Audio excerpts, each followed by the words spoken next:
Abattoir of Zir is dropping on December 5th, and in this video we're going to go over the best things to do with your Tears of Blood glyph that you're going to be getting from it, and also the best ways to prepare for this event, because I think there's some little things that people could be doing to have a much better time once the event actually drops.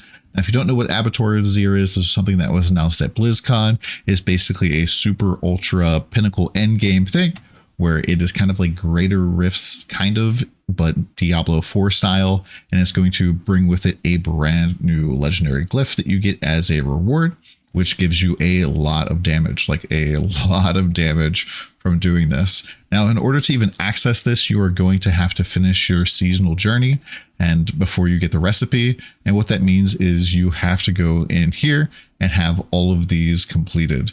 Now, it doesn't have to be 9 out of 9 or completed on all of the objectives. Like this one, you only needed 7 out of 9, but you do get a special hidden title if you go through and you complete all of the objectives for all of the steps.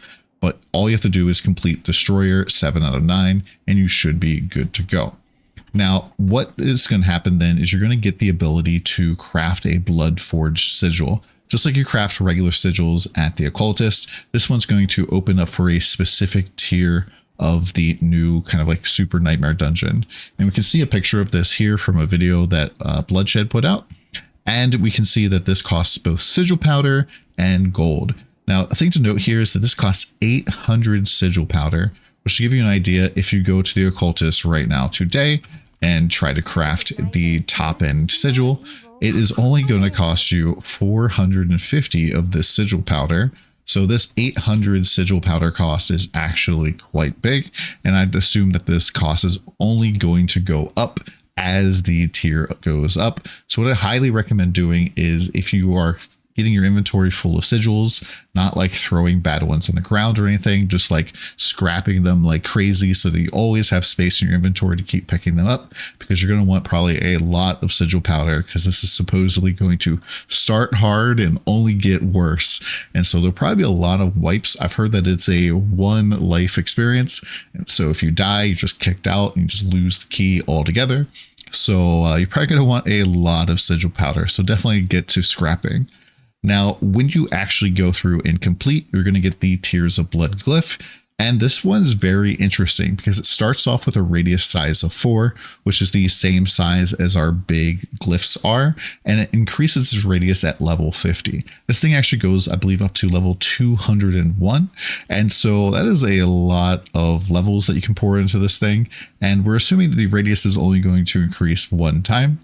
But for every 5 core stats purchased within range, you're going to get increased multiplicative damage. This also multiplies the effectiveness of rare nodes within this range.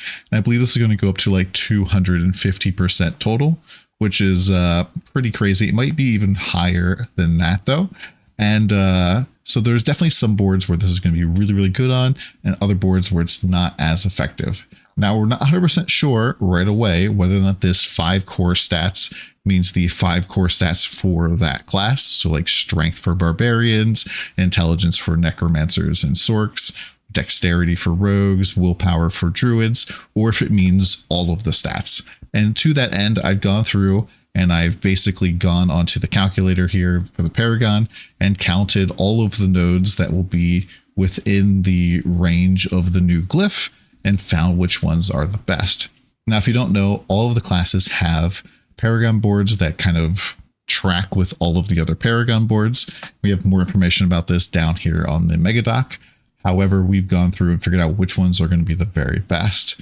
Now, there are boards that have more nodes within range of the new Tears of Blood. And so these are going to be the best boards, assuming that the 5 core stats means that it is all of the core stats. However, if it's only the main stat, these other boards here on the right have the exact same amount of core stats. I've left the barbarian version of this visible for you, but you can see here that like Hemorrhage, for example, has 6 nodes in this final radius, bringing it up to 40. It's a total of 80 strength. Whereas if we're comparing Blood Rage and Carnage, these both have 90 total strength. And they have 44 and 46 nodes in range. So Carnage will have 6 additional basically stat nodes within range of it if you go with that board. And the boards that correspond to that for other classes are like Survival Instincts, Flesh Eater, Cheap Shot, and Static Surge. Now, assuming if it's main stat, you can see the boards for these. So Earth and Devastation, Hulking Monstrosity, Tricks of the Trade, Frigid Fate, and Blood Rage are the other boards. And so if you're using these already, then you're probably already in a pretty good spot. But you might want to consider working these into your build if you are not already using these particular ones.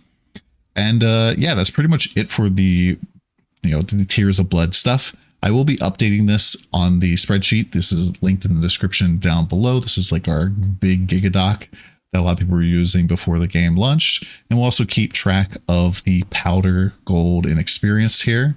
There might be some sort of situation where a particular tier of the Bloodforged Sigil is better to run simply because it has a more powder to XP ratio. So we'll keep an eye on that as well.